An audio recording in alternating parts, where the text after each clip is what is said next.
વાણિયા આપણે બહુ ગમે, મારા સ્નેહી બધા, હા ખૂબ સ્નેહી મારા. તે મને કે માયાભાઈ મારે ભેંસ લેવી છે, ભલે 2 લાખ રૂપિયા દેવા પડે.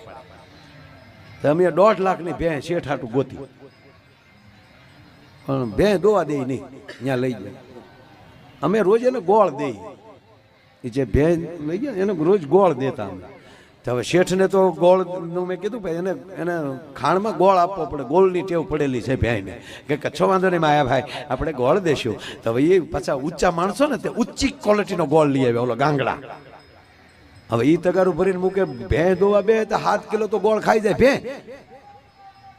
ગોળ જેટલાનો થાય ને એનાથી અડધાનું દૂધ થાય. 6 મહિના ચાનું ઓલો આવ્યો કે ભાઈ કા ભેંસ રાખો.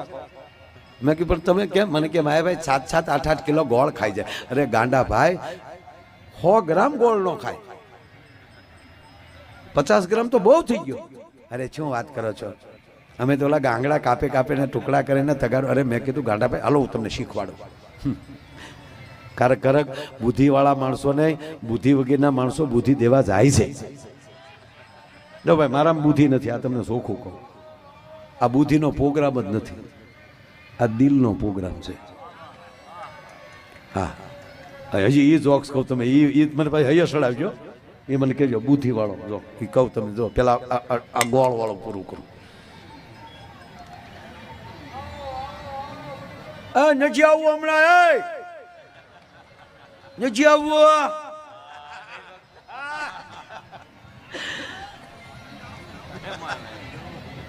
પછી મેં શેઠને કીધું શેઠ હું આવું.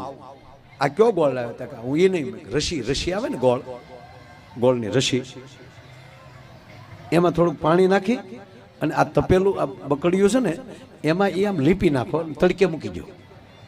એ તડકે હુકાઈ ગયું. હવે ભેંસ મોર મૂકો, ભેંસ જીભે કેટલુંક સાટ્યા કરે અને ભેંસ ધોઈ લેવાની. ઓહો આવી ખબર જ નહીં માયાભાઈ. મેં કીધું હજી શીખો. કારણ કે બુદ્ધિ છે ને, બુદ્ધિ અત્યારે તો મેં કીધું ને કોમ્પ્યુટર ને માણસ ચંદ્ર ઉપર જઈ આવ્યો.